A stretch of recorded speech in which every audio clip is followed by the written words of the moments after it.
Hina besi kerana karat, hina bangsa kerana pengkhianat. Karat-karat besi masih boleh dirawat, musibatnya pengkhianat, bangsa sendiri hidup melarat.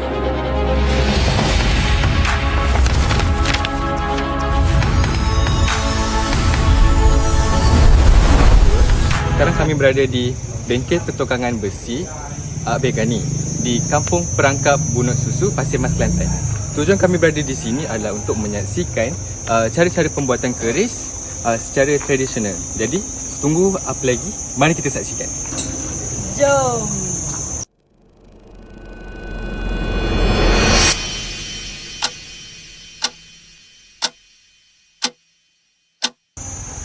Pakcik Mak Yusuf bin Saleh ataupun Kani lah, Pakcik Kani. Kani. Asal daripada Kampung Perangkap Bunut Susu. Keris bukan sekadar sebilah senjata. Ia adalah lambang warisan bangsa yang ditempa dengan kesabaran. Di sebalik kilauan bilahnya tersembunyi kisah yang panjang. Kisah tentang keberanian, kehormatan dan falsafah hidup orang Melayu, bahawa kekuatan sebenar bukan hanya pada senjata di tangan, tetapi pada nilai yang tertanam di hati. Keris mula dikenali sejak zaman Kesultanan Melayu Melaka, menjadi lambang kedaulatan raja dan kebijaksanaan pahlawan. Ia bukan hanya alat pertahanan, tetapi juga simbol status, kepribadian dan juga ilmu. Setiap bahagian keris membawa falsafah tersendiri.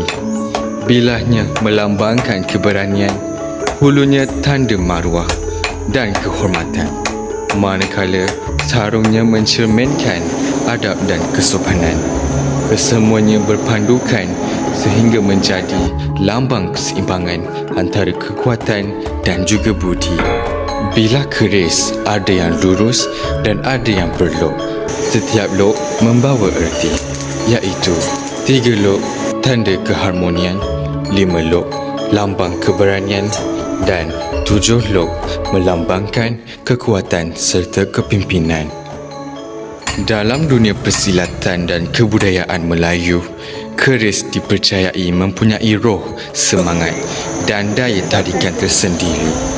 Ada keris pusaka yang diwarisi secara turun-temurun, dijaga bukan kerana nilainya tetapi kerana sejarah dan doa yang tersirat di dalamnya.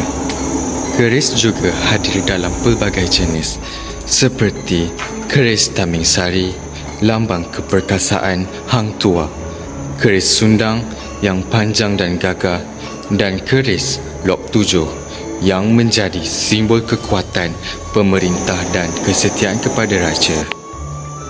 Bagi Pakcik Gani, menempa keris bukan sekadar pekerjaan. Ia adalah amanah yang menyambung semangat yang diwariskan oleh generasi terdahulu. Setiap kali bara menyala, setiap kali tukul dihayun, beliau bukan sekadar membentuk besi, tetapi menyambung denyut nadi warisan bangsanya sendiri. Keris bukan hanya besi yang ditempa, tetapi jiwa yang diwarisi. Selagi ada tangan yang sanggup menempa, selagi ada hati yang menghargai, semangat bangsa Melayu tidak akan pernah padam.